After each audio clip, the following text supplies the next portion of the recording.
Hello, beautiful souls. Thank you so much for clicking on this video and happy Halloween. My name is Carolyn and this channel is all about true crime, mystery, and anything abnormal. I highly recommend subscribing because this channel is definitely a vibe. What is it about men with the last name Peterson killing their wives? We have Scott Peterson, gross.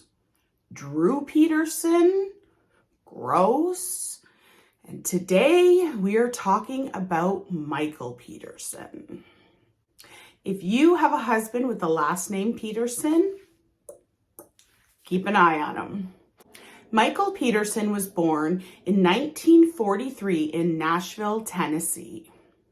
As far as we know about Michael's childhood, there's not a lot known, but it seems like he had a pretty typical childhood, and there's never really been anything ever mentioned that he had a difficult childhood or anything along those lines.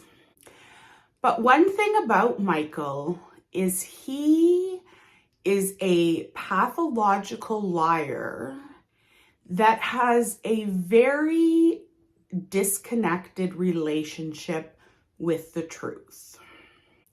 This is evident through his whole life. Michael Peterson did really well in high school. He got good grades and he then attended Duke University. While he was at Duke University, he seemed to do very well and he was on the school newspaper. He became the editor of the newspaper, so you would think he knows a little bit about journalism. And I'm just pointing that out now because it's going to come up later. When he graduated Duke University, he got a job with the Department of Defense as a researcher. Shortly after starting to work for the government, Michael got married to his first wife, Patricia, in 1965. They moved to West Germany and lived there throughout most of the 70s and 80s. And they had 2 sons together. They seemed to have a very good life living in West Germany. They were able to travel around Europe and see a lot of different areas and go on nice vacations. So it seemed at this point like things were going quite well. And as far as we know at this point, Michael Peterson was still living in reality. I'm just going to be honest with you. I may be a little sassy in this video. If you've heard of this case before, you may know that on Netflix, they have a 12-episode series called The Staircase, which is about Michael Peterson. And I decided I would watch the entire thing while I was researching this video. I would not recommend. About 10% of it is interesting. The other 90% is Michael Peterson's pathological lying delusions. It is not based in reality at all. But in this video, I'm actually going to talk about things that are true, which is a challenge for Michael. In 1968, the Vietnam War was going on, and Michael decided that he was going to join the Marines. And you may think, oh, great guy. He joined the Marines, was fighting for America. He disgraces the military so horribly. So we'll get into that a little bit later. Michael served 1 year in Vietnam, and then he was honorably discharged because he had an injury. Now, if you were to hear Michael tell it, he would tell you that injury happened in Vietnam while he was at war, but that would be one of his very many lies. He was injured in a car accident in Japan, and he claimed for the rest of his life that that injury was sustained while he was fighting in Vietnam. Not true. And that was just the beginning of the lies that he would tell about his time in Vietnam. Once he was honorably discharged from the Marines, he decided to start a political career. And like any great politician, he starts it off telling unbelievable lies and getting caught. Michael seemed to have this need to make himself seem a lot more important than he actually was. And this is something that consistently goes on for the rest of his life. But at this time, he told the public that while in Vietnam, he received a Bronze Star, a Silver Star, and 2 Purple Hearts. Very easily, journalists were able to find out he didn't receive a Bronze Star, he didn't receive a Silver Star, and he never received either of the fake Purple Hearts that he would display to anyone who wanted to look at them. So that very quickly ended his political career. The issue of Michael Peterson's stolen valor would not come up again for many, many years, but it would come up again much later in the story. Well, Michael and Elizabeth were living in West Germany with their 2 sons, creating a life together. They became very close friends with the Radcliffes, which consisted of George and Elizabeth Radcliffe and their 2 young daughters. The 2 families were extremely close and spent a lot of time together. George, the father of the family, ended up passing away. After George had passed away, Michael and Patricia became very close to Elizabeth. Elizabeth was there with her 2 very young daughters, and she was grieving the loss of her husband. On an evening in 1985, Patricia and Michael were at Elizabeth's house for dinner.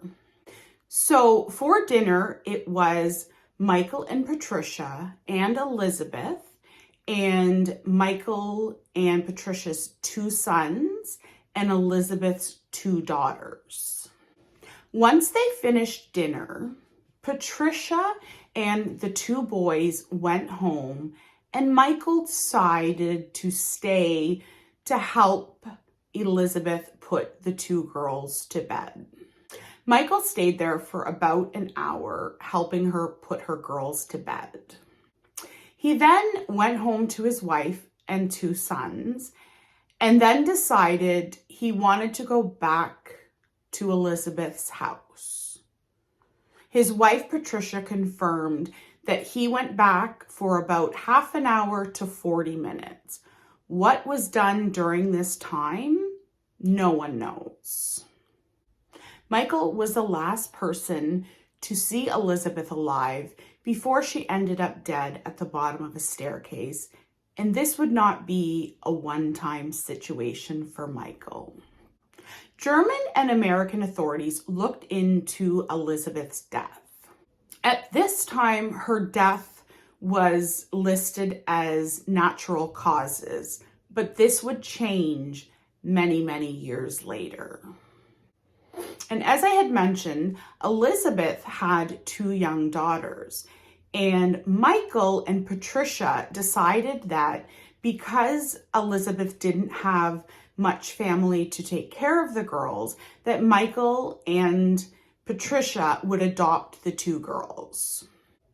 2 years later, in 1987, Michael and Patricia divorced.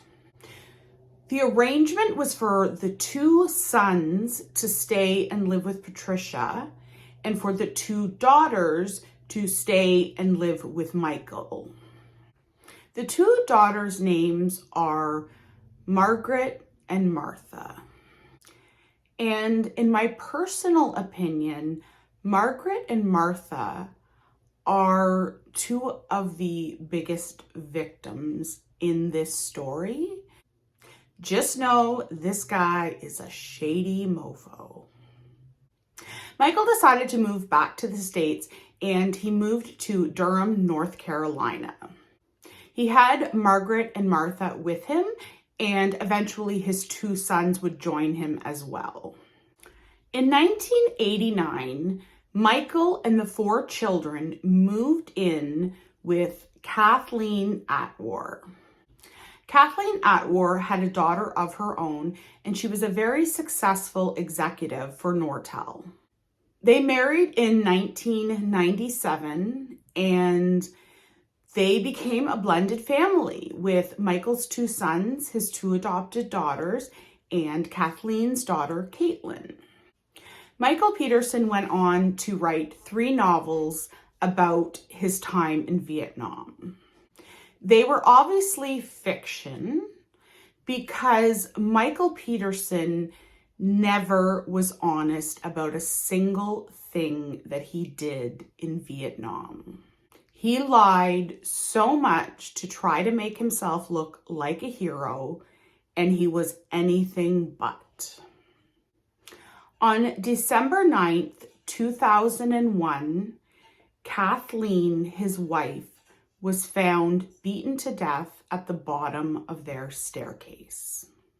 Now, I'm telling you that Kathleen was beaten to death at the bottom of her staircase because that's what was proven in court. But Michael has a whole other story. Michael tries to claim that she fell down the stairs. The condition of Kathleen's body would create a lot of suspicion. She had a lot of very severe lacerations to her head. However, she didn't have a single broken bone in her body. And when she was found in a pool of blood with blood everywhere.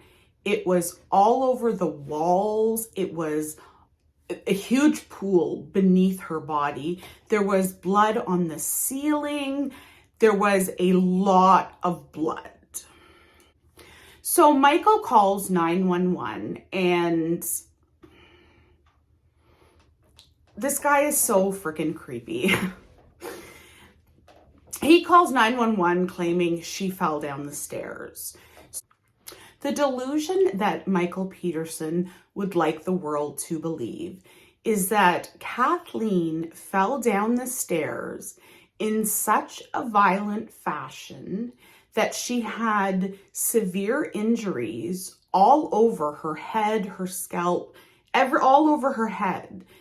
But the entire rest of her body, not injured in any way. No broken bones, no nothing. But somehow we're supposed to believe she fell down the stairs and her head was just bouncing off everywhere. And like, the story's so ridiculous. It's hard to say this seriously, and it's horrible. This woman lost her life, and I don't mean to be disrespectful while I'm talking about her passing away, because it's such a tragedy. And it's just, Michael is such a pathological liar, and he has these like grandeurs of delusion that are just so out of this world unbelievable that it's really hard to take him seriously. Now, they had been married for quite a while, and most people who were asked said that they had a very good marriage. Even when Kathleen passed away, initially her sisters and her daughter Caitlin believed that it was an accident. They believed in Michael, and they believed what he had told them. And then they saw the autopsy, and their opinions changed completely. So let's talk about, why did Michael murder his wife? As Michael would say, they had an ideal marriage, a perfect marriage in his words. However, Michael was having sex with other men. He was trying to hire prostitutes, and Kathleen found out about it on the day that she was murdered. The reason police knew that Kathleen had found out about these affairs and his attempt to hire prostitutes was because there was information that had been on his computer that had been printed out and was sitting beside the computer. So what the police believe happened, which I think is the truth, is that Kathleen found information on the computer earlier in the day that proved that Michael was having all these affairs and trying to hire prostitutes, and she would have confronted him.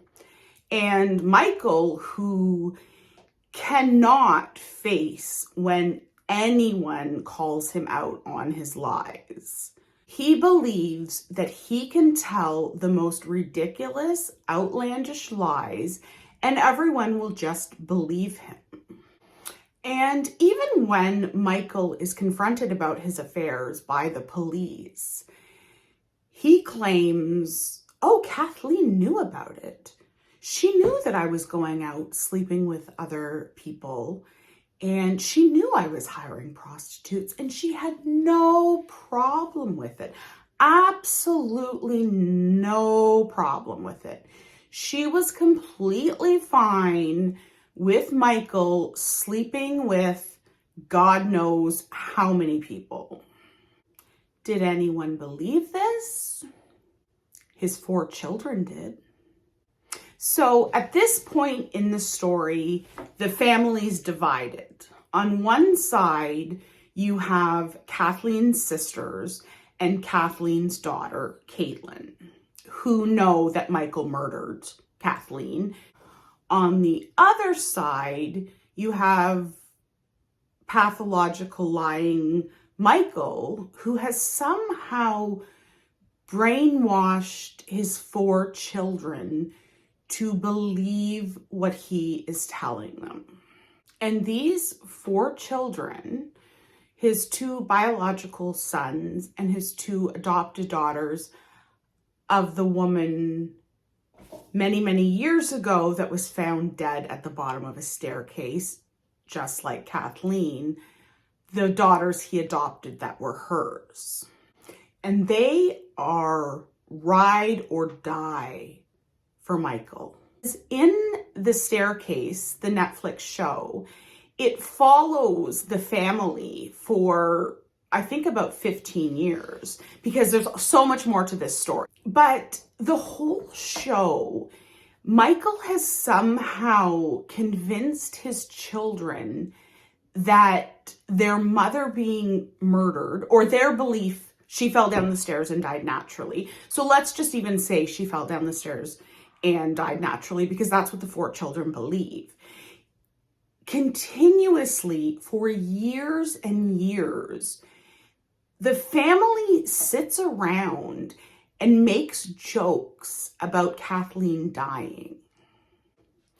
And it's not like this is a complex case that you could look at and say, well, actually, yeah, it kind of looks like maybe she did fall down the stairs.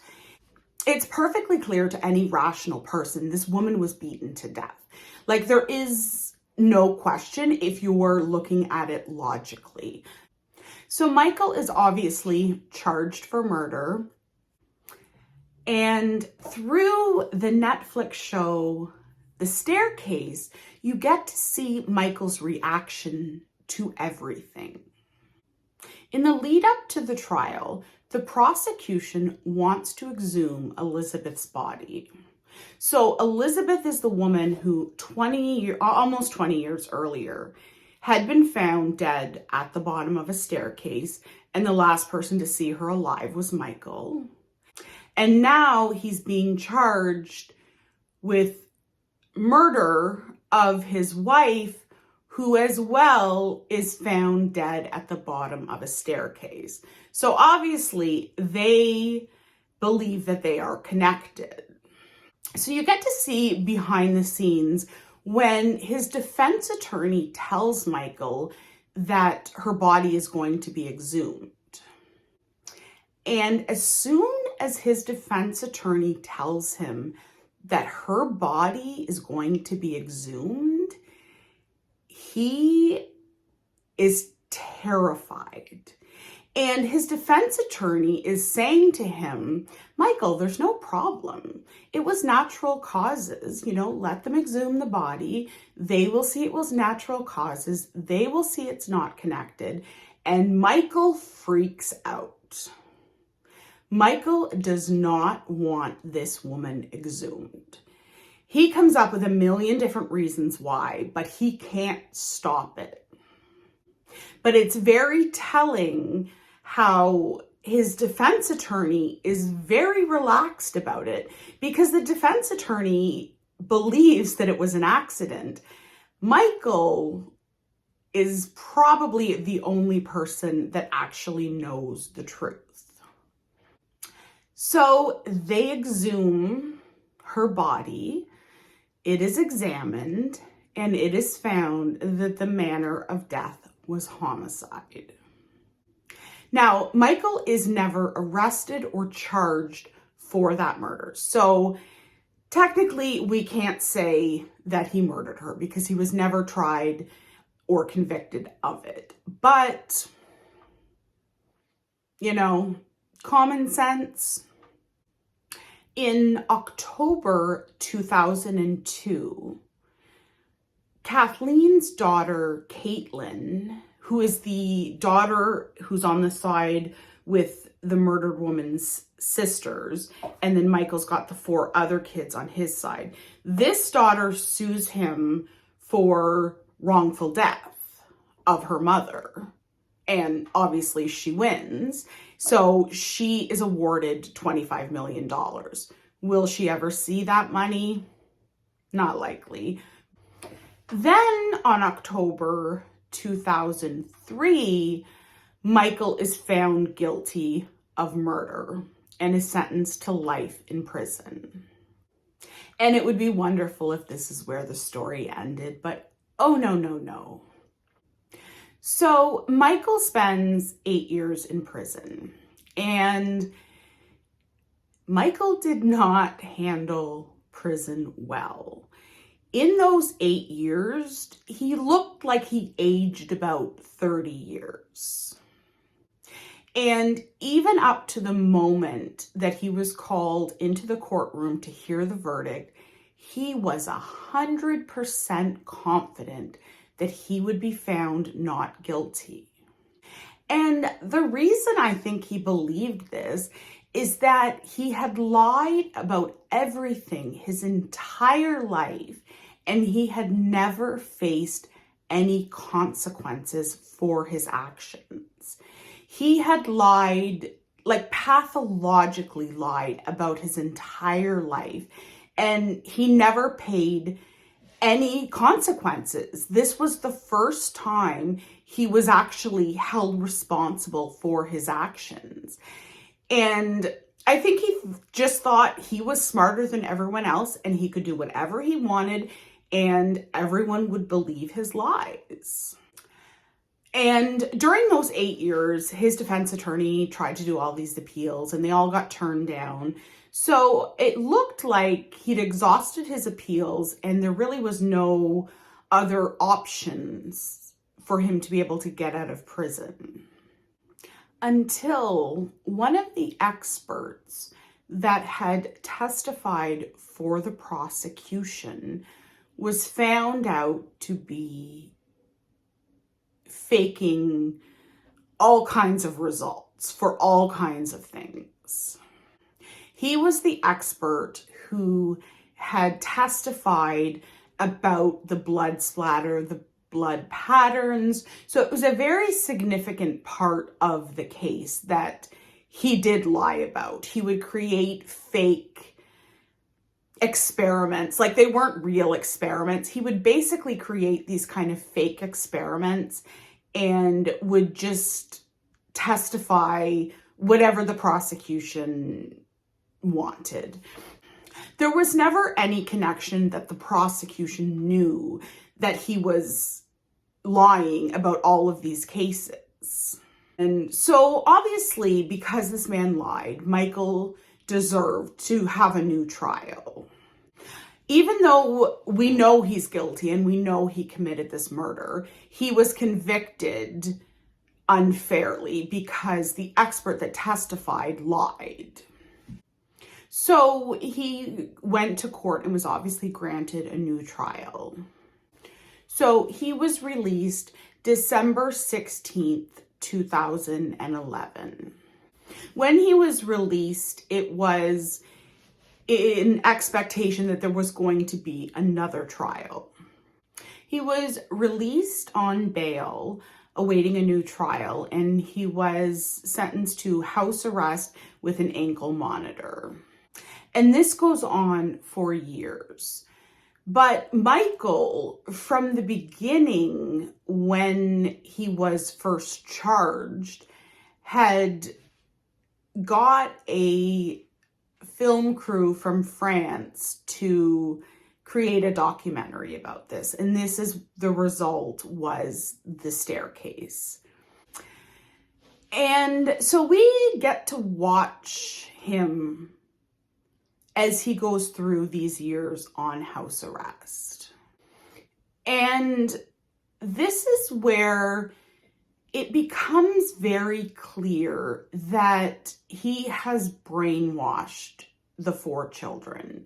The 2 sons, they seem to have a bit more of a grip on reality, but the 2 daughters that he had adopted, it's almost frightening watching them, because though it was never proven in court, it's quite logical to think that he murdered their birth mother.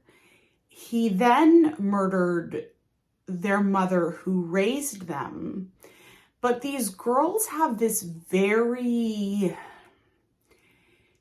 it's almost like a sick belief that Michael is innocent. And watching it, my heart broke for these 2 girls because they had been raised by Michael. He is the pure definition of a narcissist who gaslights everyone in his life. And he has done this to his children their whole lives. And they would get together and, the family would get together and they would laugh together. And part of that, is normal, right? If you've got someone who's out on bail for 5 years and you're having family gatherings, you're going to laugh and have a good time. They're excited their father's free. And some of it seems a little bit normal, but there's a lot of times that the jokes and what they're laughing about is actually Kathleen's death, which is so confusing to me because they claim, as well as the sons, they claim that they loved Kathleen. They loved her very, very much. So why they all get together and laugh so much about her death, it was extremely disturbing to me. Yes, Kathleen he murdered. She was definitely his victim. Also, her sisters and her daughter Caitlin, they were victims of this as well. But the other 4 children, even though they support Michael, I really believe they are victims of Michael's. And when you see them all together, it's very clear that what is actually true is of no significance to any of them. The only thing they care about is keeping their father out of prison. And then at one point, because obviously Kathleen's sisters are very angry, like Michael murdered their sister, they're pissed and they want him in jail, like obviously. The sisters would speak in court, basically trying to get Michael in jail and then keep him in jail. Then when he's let out of prison, they speak again in court to the judge to advocate for Kathleen, their sister. And when Michael talks to the children, the 4 children who are believing all this delusional bullshit, he's like, do you see how angry they are? How could they be so angry? Who holds on to anger like that? He's making it seem as though their aunts, Kathleen's sisters, are unjustified in their anger. He's murdered their sister. Of course they're angry.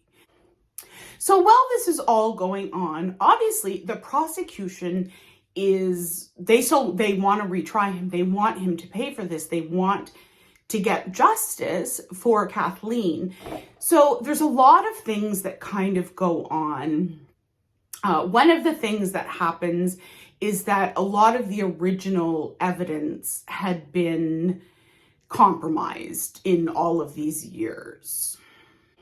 For about 2 years, it seems like his defense lawyer is trying to convince him to take an Alford plea.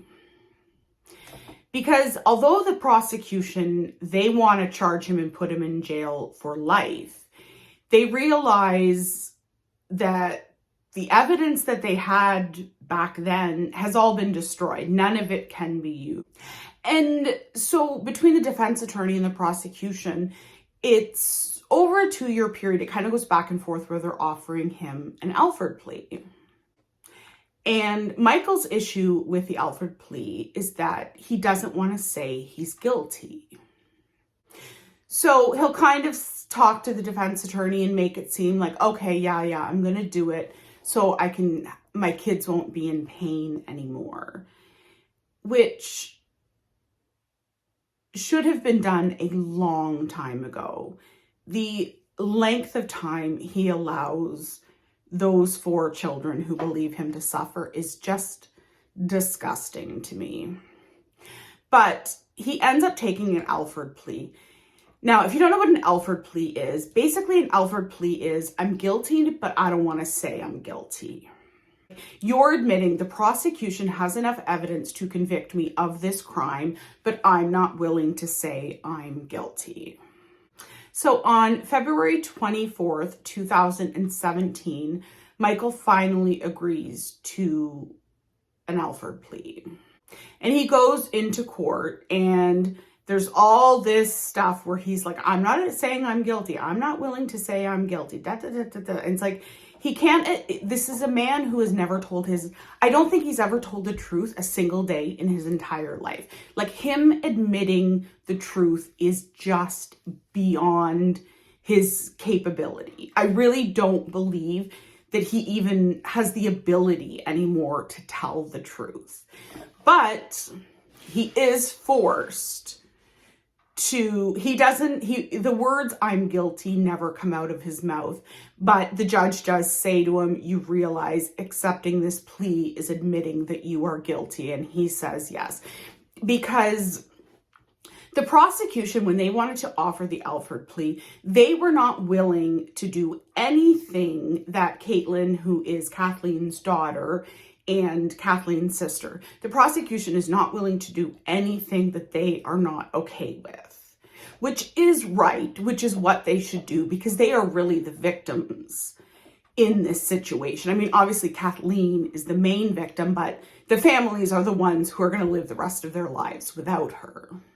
And the sisters are adamant that he needs to admit he's guilty. So it goes back and forth and back and forth. Eventually he goes into court. They do the Alford plea, and he never says the words, I'm guilty.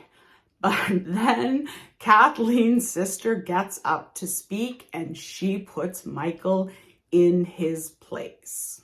And she's very articulate. She's very passionate. She's very angry, but she expresses herself very, very well. And she makes it very clear. She looks directly at Michael, which is something he can't handle. He can't handle a person looking directly at him, telling him the truth and exposing his lies. And she just goes in on him, and it was beautiful. It was a beautiful moment. I loved it. I love the sisters. But yeah, that's the absolutely horrific story of Michael Peterson. Just scum of the earth, scum of the earth. And then it's time served. So he doesn't go back to jail. That's it. It's time served and he goes home. I really hope that Caitlin, who is Kathleen's daughter, and Kathleen's sister, I hope that they got some peace. Yeah, so I hope you enjoyed the video. If you did, give it a like. If you'd like to see more from me, please subscribe. And I just want to say thank you so much to everyone who has subscribed, watches the videos, comments, likes, shares the videos. The channel is growing faster than I could have imagined. I've only been doing this for 3 months now, and you guys have exceeded my expectations by tenfold. So I really appreciate your support. I always take suggestions. I know a lot of you have sent me suggestions, and I'm going to start doing more of the suggestions. I have done a few of them, but if you have suggestions, let me know, and I will see you in the next one.